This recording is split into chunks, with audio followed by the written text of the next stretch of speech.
Ever seen an argument where people were bickering about a game and immediately devolved into a series of insults and accusations? If you've been on the internet for a while, then it's very likely you have. You might have been one of the participants. Games are a subject that people can be passionate about, sometimes surprisingly so, when many simply view them as objects of entertainment. When passionate individuals are met with an opinion that is contrary to their own, things can get out of hand. I'm someone who does a number of video essays about games, primarily Fallout. And if there's one thing I can say about Fallout fans, they are passionate. So I walk a delicate line when I talk about certain criticisms and rebuttals. It's a skill set that I found rather useful in my time as a YouTuber, and one that I feel is helpful when arguing about games. Something you may use if you're interested. So I'm going to give you a small spoiler. You likely already know everything I'm about to say. Still, even if one knows all this, actively thinking about it during a debate is something else entirely. In addition, I'm going to be writing this in the context of an online text-based exchange, where arguments about video games are far more likely. But these concepts can be applied to audible arguments. This guide comes in 3 parts: avoid harsh words, keep claims subjective, and respect opposing opinions. Now, I came up with these purely by how I normally handle debates and exchanges. It's not a peer-reviewed guide, and there are likely other, potentially better methods you can follow. This one is entirely anecdotal and follows the logic of, it worked for me. You can choose to use it or discard it entirely. So let's get into more detail about these 3 parts. Avoiding harsh words is the most obvious of the 3. The usage isn't about what claims you are making itself, but more about how the viewer sees you personally as a presenter of arguments. Saying this game sucks or this character is trash can make the other party view you as less rational. After all, such language casts a pretty blanket statement over a subject and usually doesn't allow room for nuance. And if a reader sees such statements, anything that follows it is already tainted by the prior word choice. Profanity is an interesting one. A mild use of it can make you seem more personable, a bit more real. But excessive profanity can make you look more emotional, as if you're angered by a subject and are simply lashing out to vent frustrations and you want everyone to know this upset you. That is unlikely the intent, but that's how it can be viewed. Being said, you can use harsh language in a way that softens it and makes a use of it pretty clever. Perhaps using the word choices a bit later in the presentation, where a viewer likely has already seen many of your points, or perhaps lean into obvious comical intent. Or maybe giving some vagueness to it by placing a kinda or sorta before it. Now, I gear more towards keeping my word choices mostly professional, and I recommend that than trying to be clever. But you can find videos where there were moments when I gave some harsher words on a subject, but tried to soften it with the prior mentioned methods. Keep it subjective. I know what you're thinking. All opinions are subjective by the nature of being opinions, so what in the world am I talking about?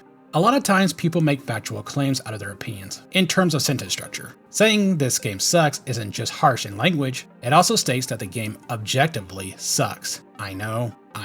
It should be obvious that the user making such a claim is merely expressing their subjective opinion. But a viewer of that opinion may take some offense by the sentence on a subconscious level. The phrase as is basically says anyone who likes this likes an objectively bad product. I get it should be obvious what one means in this example, even if the statement is structured in a different way. But our head meat is probably both the smartest and absolutely stupidest organ we got, and things play out weirdly up there. It's better to use phrases like, I don't enjoy this game, or this character doesn't appeal to me.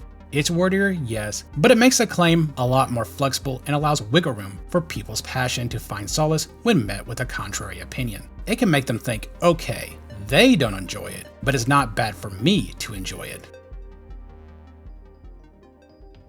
Finally, respecting opinions. I want to immediately clarify something. I am not saying you have to agree with a contrary stance. No, don't do that unless they actually have changed your thoughts. Just respect it. There's a few easy ways to do this. I can see why you think this, but is a great example. It makes their stances validated while you proceed with a rebuttal. Another good one, if you actually witness a strong part of the argument or agree with something they said, is, yeah, X is Y, however, maybe neither are true. Maybe you don't understand, and maybe you disagree with everything they said. There is one thing you can always say in terms of opinions about video games. It's fine if you blank. After all, it's subjectivity. So long as the opinion isn't malicious, it should always be fine. Which is also why it's good to avoid saying things like "you're wrong," unless you can objectively prove that someone is wrong.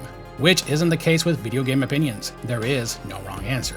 Showing respect is an easy method of connecting with someone and lowering some hostility they might feel, as it validates their opinions without necessarily agreeing. It keeps chatter a bit more friendly. You score a few easy points with them, which is why it's probably best applied early on in exchange, so throughout most of it, these prior listed positive thoughts are applied to you. With these parts outlined, let's talk about using it if you choose to. By avoiding harsh language, you are viewed as more rational, calm, and level-headed. By keeping phrases as subjective as possible, you avoid making the other party feel trapped and less likely to lash out. And finally, by respecting their opinions, they're more likely to respect yours in kind. Now note, this isn't about me wanting to change how you handle arguments. If you enjoy your current methods, by all means, keep using them. This is more for people who get into a lot of heated arguments and want to try a new approach. And for those people, here's one tedious thing. This isn't foolproof. People can and will let their passionate side take over and argue anyway. Some don't want a good debate and would rather just lash out, and others still will just say whatever they feel like as a point of pride. But if you do want to try to reduce the hostility, this should help. Just don't expect this to be a cheat code or anything. It's a tool like any other. And a special thanks to my channel members, especially my members, ThriceOver members, like that crazy game developer and Danny McPhee. If you'd like to support me and join as well, I'd be more than happy. Otherwise, like, share, subscribe, all that typical YouTube stuff. Thank you. Have a good one.